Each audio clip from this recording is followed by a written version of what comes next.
New Zealand All Blacks head coach Jude Flavel halos ipagsigawan sa kanyang mga player na shooter itong si Kiambao.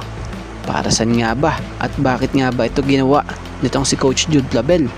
So wag na nga nating patagalin pa, tara at atin ang talakayin yan. So natalo nga ang Gilas Pilipinas laban sa New Zealand sa naganap na laban sa third window ng FIBA World Cup Asian Qualifiers. Bagamat abot kamay na sana ng Gilas Pilipinas ang panalo, kaya lang tinalo tayo sa experience at veteranong galawan ng Tall Blacks. At alam nyo ba sa naging laro ng Gilas Pilipinas dito? Dito rin nakita yung laro ng mga batang player or lumabas yung kanilang laro, like Juan Gomez Del Llano na kumamada ng 23 points, 6 rebounds, 4 assists. Dwight Ramos na kumamada ng 18 points, 4 rebounds, 3 assists.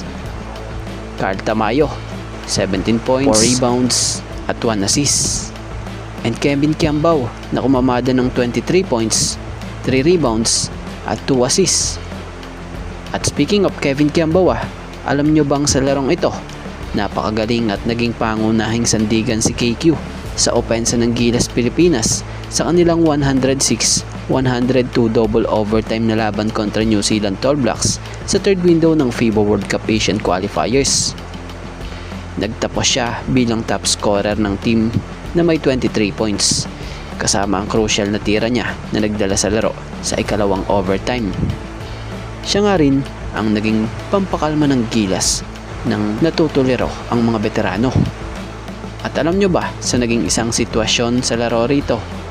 Isa sa tila nakapagpataranta sa New Zealand head coach etong si Kevin Kiambao, kung saan sa isang punto nga po habang nagko-coach siya at pinagsasabihan niya ang Tall Blacks player niya, nabanggit niya or nitong si Coach Jude Flavel na Kiambao, this guy is a shooter.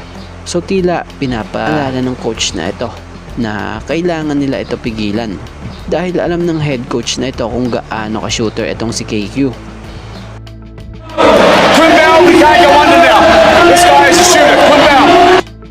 Kung saan tinukoy nga nitong si Coach Jude Flavel si Kiambao bilang isang offensive stabilizer dahil sa kanyang kakayahang magsalba at magpasok ng mga crucial na tira. At alam nyo ba, nabanggit din nitong si Coach Flavel na ang mga batang manlalaro ng Gilas tulad ni Kiambao ay patuloy na nagpapakita ng labis na tibay at kagalingan sa kanilang naging dikdikang laban.